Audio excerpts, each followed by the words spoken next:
Good evening, everyone. We'll call the meeting to order at 4:02 p.m. I'd like to humbly acknowledge the land we live, learn, work, and play is Treaty 8 territory, traditional lands of Cree and Dene, and unceded territory of the Métis people. For the record, we have Councillor Ball joining us on Teams, and if Councillor, you have your camera turned on for voting purposes. And if anyone in attendance wishes to address Council, please register to my right at the Legislative Services desk prior to that item starting. First up, we have the report of Fort McKay First Nation, in addition to reserve. I'd like to invite Plan Development and Indigenous Rural Relations to introduce the report, please.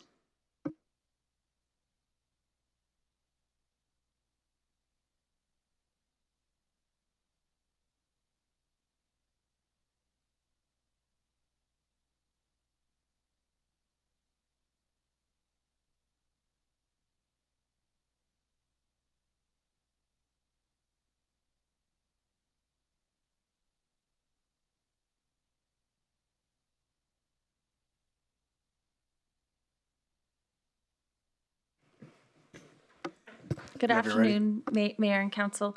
For the record, my name is Amanda Owens, Director of Planning and Development Services, and here with me today is Dennis Fraser, Director of Indigenous and Rural Relations, and Bryn Armstrong, Manager of the Land Administration Department.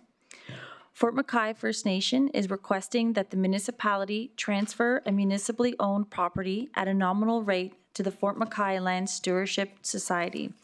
This 11-acre lot is legally described as Plan 9122994 Lot A and is located in the hamlet of Fort McKay. If approved, Fort McKay First Nation would require a letter of support from the municipality to add this lot to the Fort McKay First Nation Reserve lands located within the hamlet itself. Alongside this request, the Fort McKay First Nation is seeking the municipality to support the provincial ask of adding 3 additional properties, all owned by the province, to the reserve in the form of a letter of support. These lots are legally described as McKay Settlement Lot 4, Plan 7621671 Lot 5R, and Plan 2520122 Block 2 Lot 6, and are all owned by the province, not the municipality.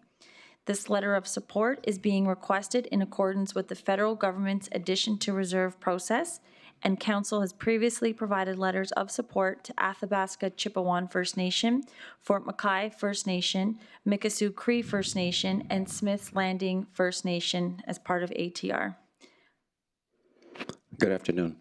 My name is Dennis Fraser, Director of Indigenous and Rural Relations. To provide some context, an addition to reserve, or ATR, is an essential mechanism for First Nations to secure land in order to expand their existing reserve for community development, such as housing and retail needs. The process involves the transfer of Crown lands from governments or a purchase from private landowners. The Alberta government must consult with local municipalities, landowners, and other stakeholders before land is added to a reserve. Before approval, ATR land is also subject to environmental assessments to ensure the land meets Alberta's legal and environmental standards. First Nations may submit claims to receive compensation in the form of either land or financial compensation. Following the validation of a claim, the First Nation would select land, typically Crown land, or through land purchase from private owners.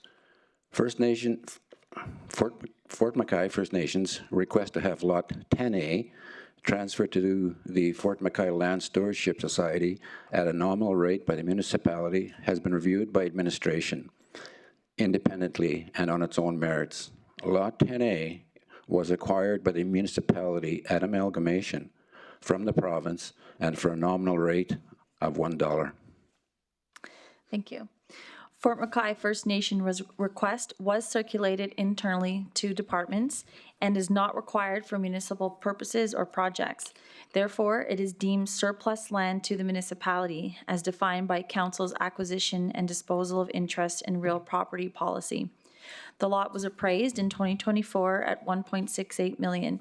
Since the land is owned by the municipality, no tax revenue is currently being generated from the site.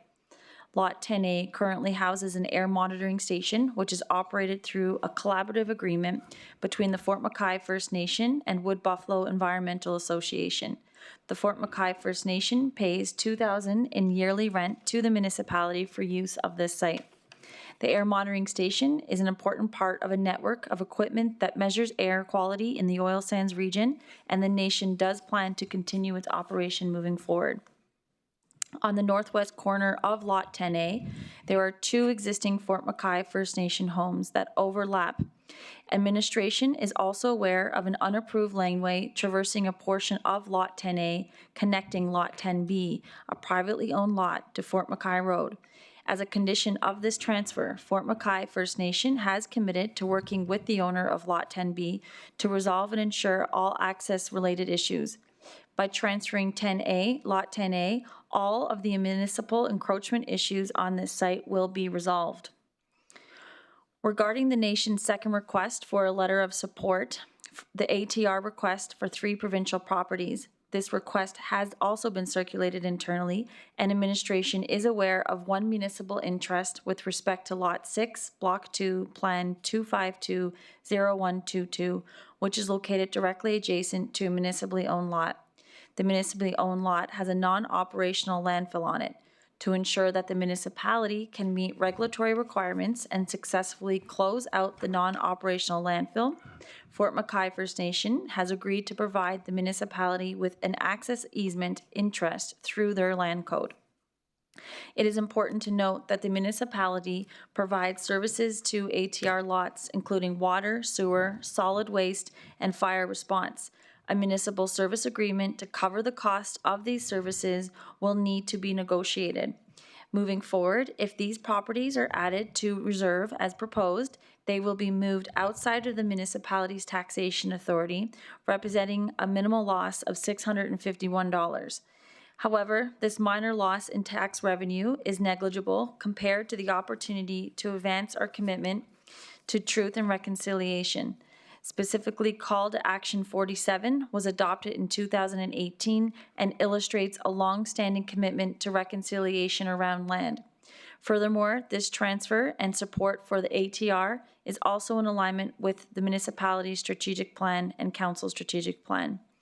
In closing, administration is in support of Fort McKay First Nation's request to transfer Lot 10A to the Fort McKay Land Stewardship Society at a nominal rate of $1, and administration recommends that the mayor, on behalf of council, provide a letter of municipal support to the Ministries of Indigenous Services Canada and Crown Indigenous Relations and Northern Affairs Canada in favor of the Fort McKay First Nation's proposed ATR to add 4 lots to its reserve.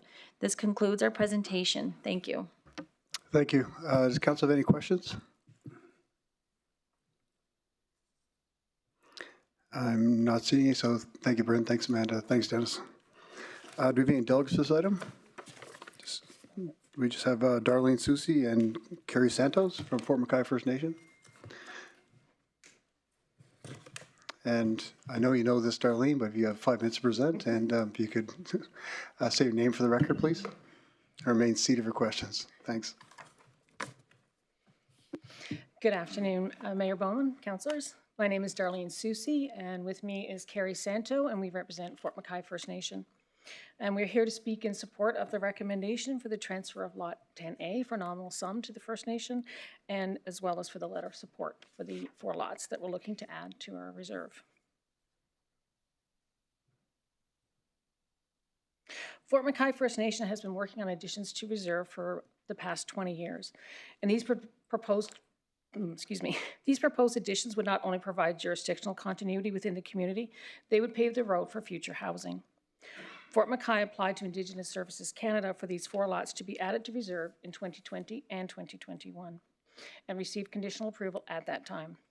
One of the policy requirements, as noted by Amanda, is a letter of non-objection or letter of support from the regional municipality of Wood Buffalo. In addition to the request for the letter of support for these lots, Fort McKay First Nation is requesting that Lot 10A be transferred for a nominal sum to the First Nation. The Alberta land title system does not allow First Nations to own land fee simple.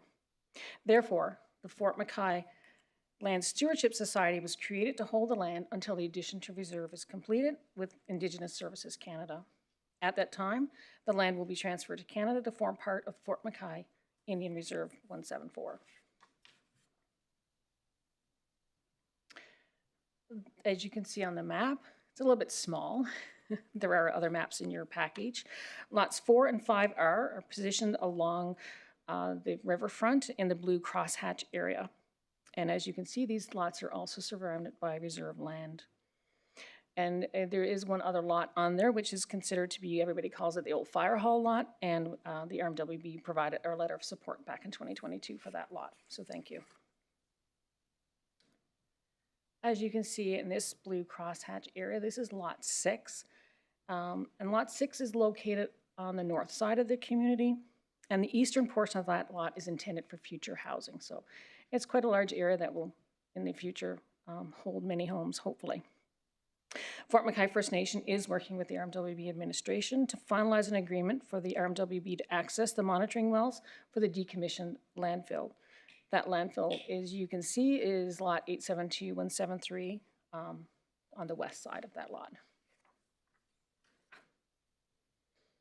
And lot 10A, as we can see here in the crosshatch, it lies within the heart of Fort McKay First Nation, and it houses the air monitoring station operated by Wood Buffalo Environmental Association. As noted, there is some encroachment on the northwest corner of this lot, and that transfer would resolve our encroachment. Lot 10A, as you see here, is a privately owned residential lot, and the Fort McKay First Nation has already provided the community member with their access permit.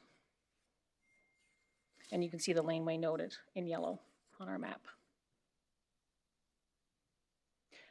And now we have a little bit more information about the air monitoring station. There's been an air monitoring station on this lot for many decades, and the original AMS was operated by Environment Canada, and now, following the 2016 air quality report, Wood Buffalo Environmental Association built the current air monitoring station in 2017. And they now operate that with an agreement with Fort McKay First Nation. And this agreement with Wood Buffalo Environmental Association will continue when we add it to reserve. As noted, the site monitors for H2S and SO2. It sends automated notifications to the various entities at escalating trigger levels, allowing for early warning, which is critical to the health and safety of Fort McKay residents.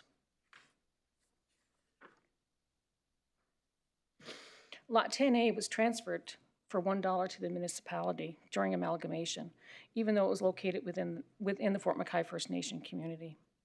And during that time, Fort McKay First Nation had just entered into negotiations with Canada on the treaty land entitlements.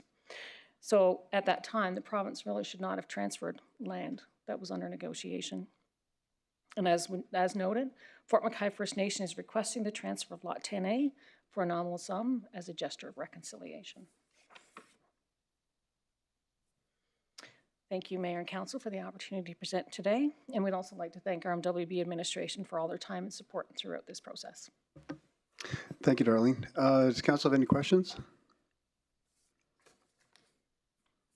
I'm not seeing any, so thank you both very much. Thank you. Can I have someone make the motion?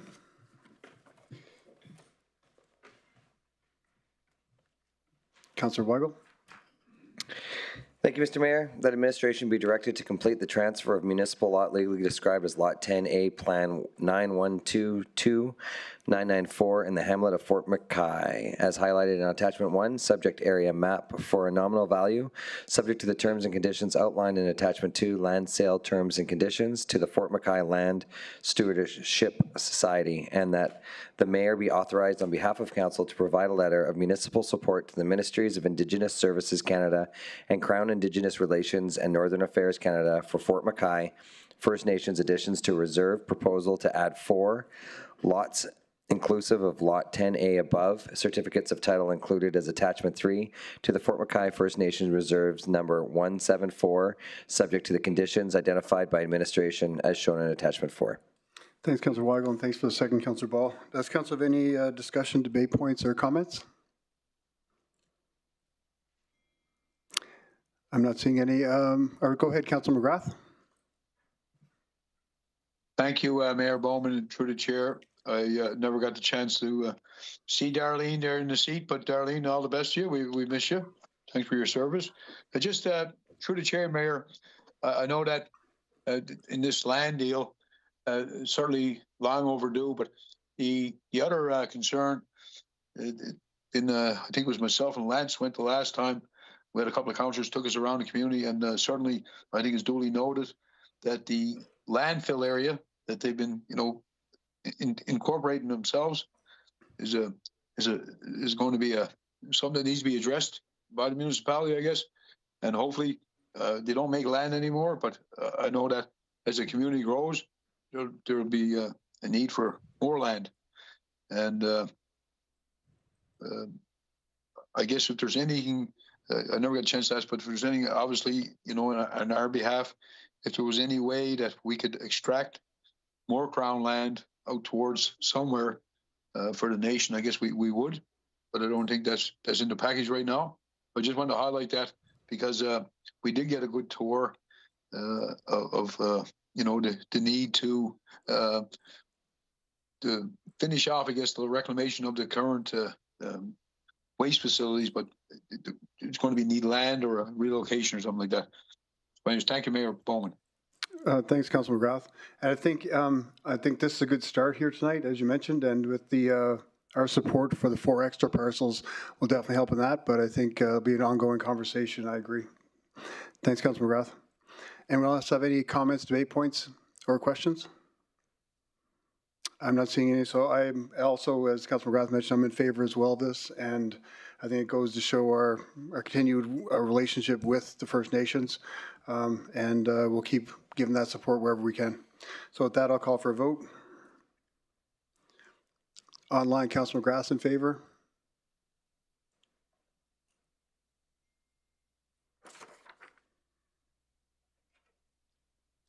And that's carried unanimously. Thank you, everyone. Next, we have the report on Real Martin Drive Waterline Extension. I'd like to invite Project Management Office and Facility Services to introduce the report, please.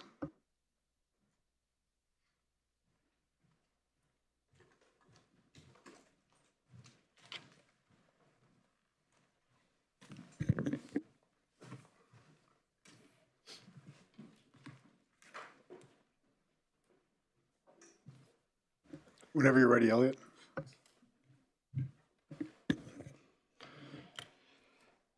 Good afternoon, Mayor and Council. For the record, my name is Elliot White, and I'm the Director of Project Delivery and Facility Services. During the 2025 capital budget sessions, there was a commitment made through a project approval that would see our water network extended to the Fort McMurray Golf Club. The commitment made was for $1 million. This funding commitment would allow administration to extend their water network down to the golf course, allowing the Fort McMurray Golf Club to then connect to our system. The reason to provide pipe water is to remove the Fort McMurray Golf Club's reliance on truck water, which has an estimate of around $40,000 a year that they spend. This additional cost to the golf club and its user is something that we're looking to remove from the cost of operating the facility. So that's why we had the $1 million commitment for the capital project. We're here today as administration to present a cheaper, better, faster option that we prepared. So what we're recommending is a change in approach. So rather than extending our water network along Real Martin Drive, we are recommending that the $1 million in approved capital budget be reallocated as a $1 million funding agreement with the golf club. This would allow the golf club to install a water service and connect it to our system. This approach aligns with all buildings basically within the region. This change in approach will enable project cost savings, remove financial burden to the club, as well as reduce timelines to get piped water to the facility.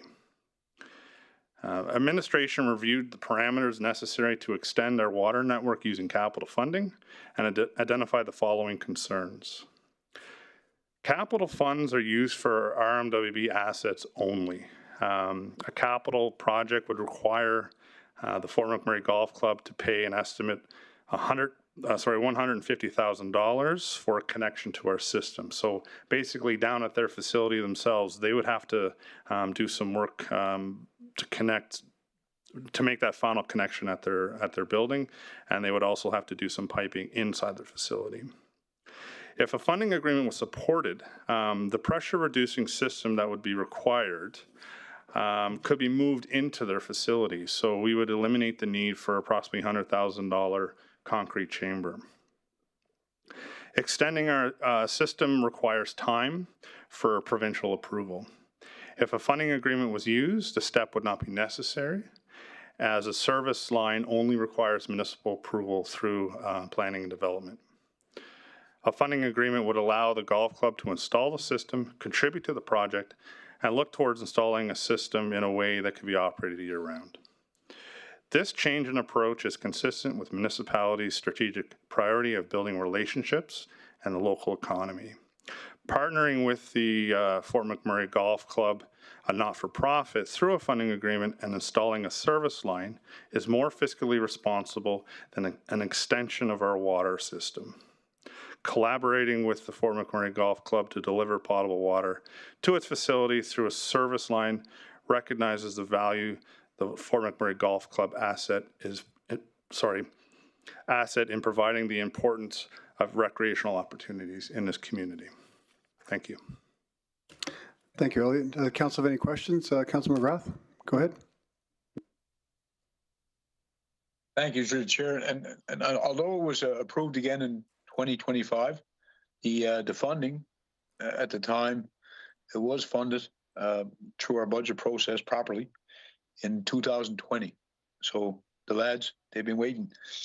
With the slough, with the slough that's continuing on the toe end, and the slough, so that, you know, somebody's not on Facebook later on thinking that, you know, you got a 40 ounce or something like that. The slough is the dips. That hill is going to slip and slip. So it all depends, I guess. It's good that we're going to give them water, but they waited.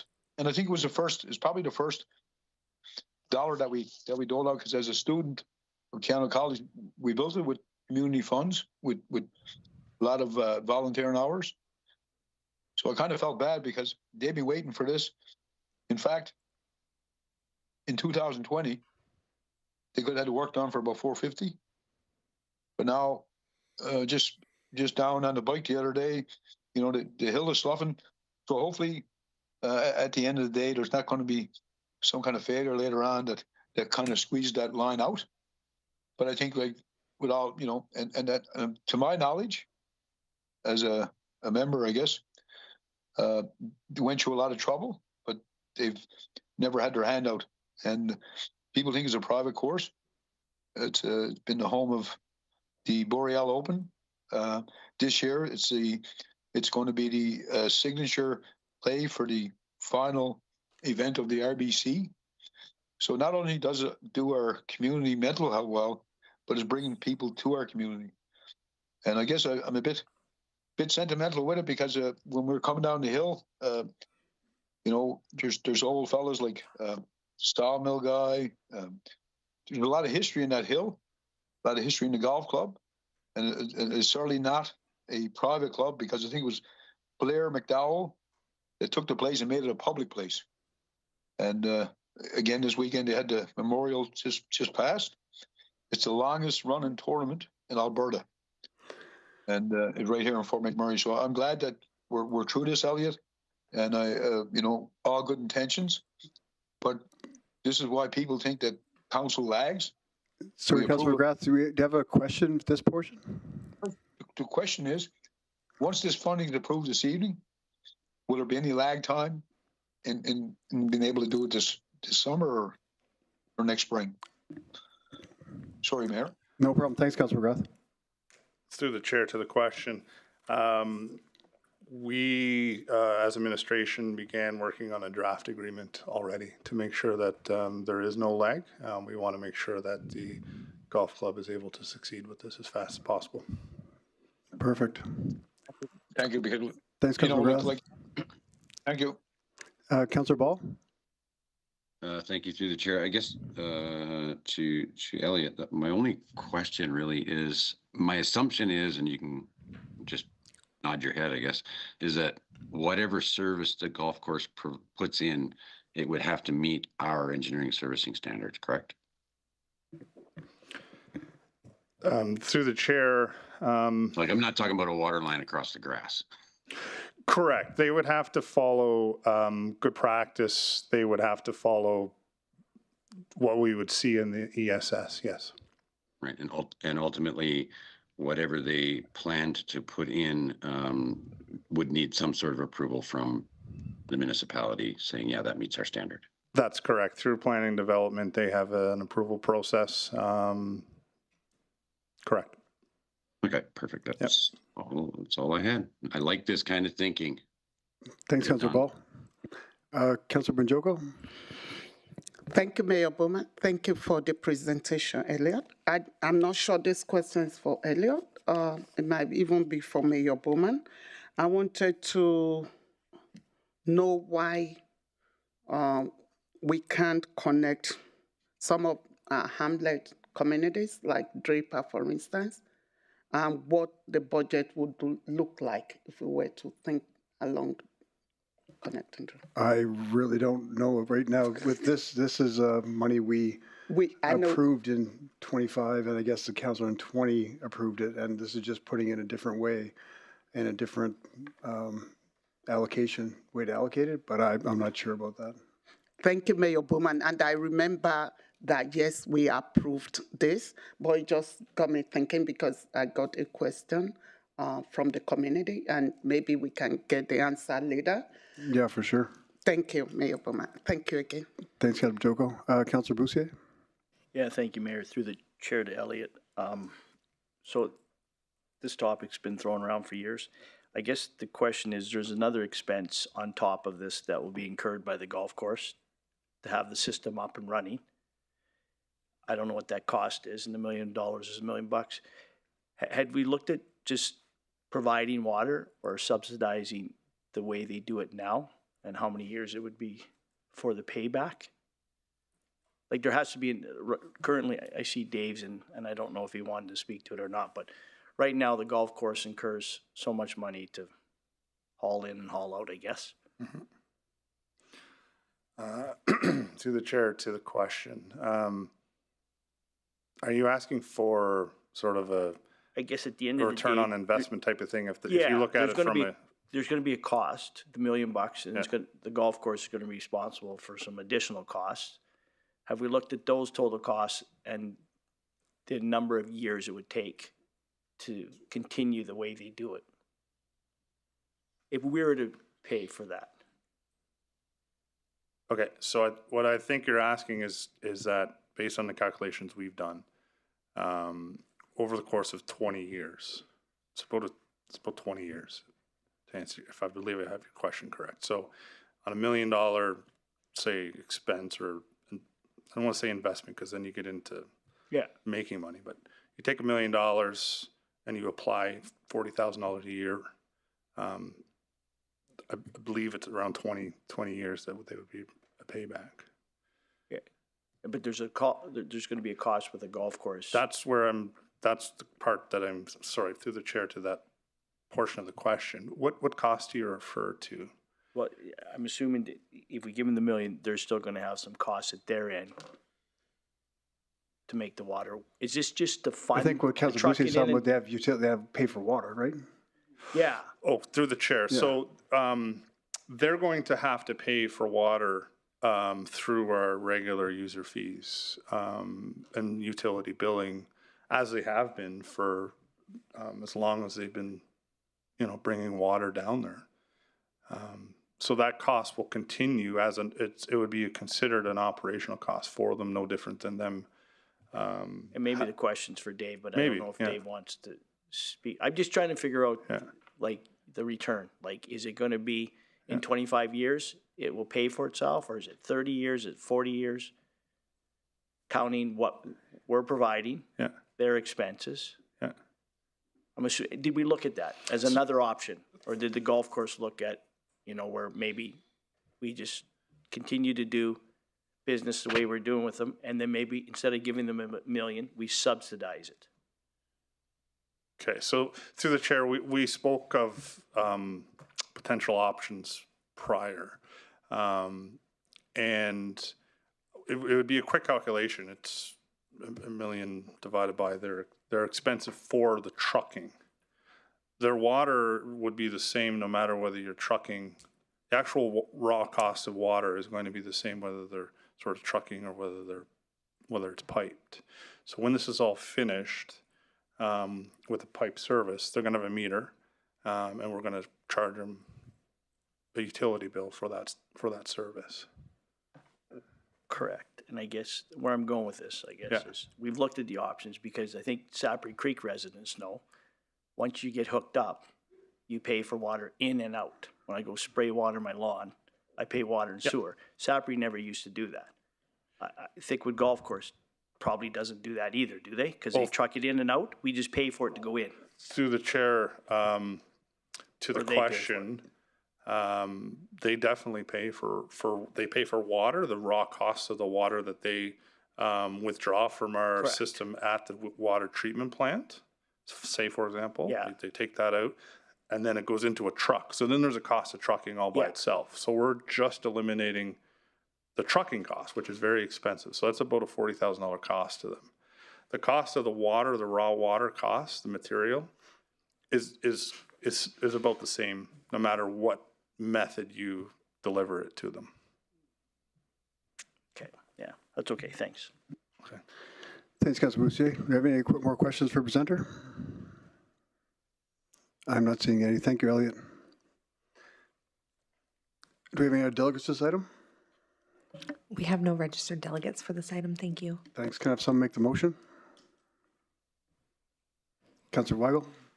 Thank you, Mr. Mayor.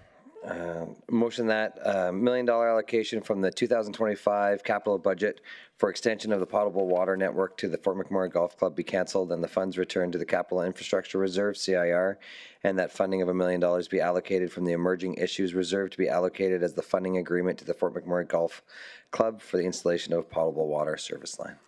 Thanks, Councilor Weigel, and thanks for the second, Councilor Ball. Does Council have any other discussion, comments, or debate points? I'm not seeing any, so I'll call for a vote.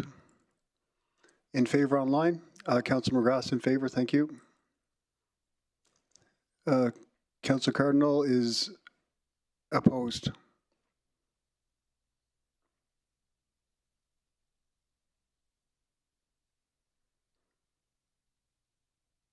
And that's carried with 8 in favor. And that's it for this portion of the meeting. We'll resume at 6 p.m. Marcy Cho, Kinross Compton. Thanks, everyone.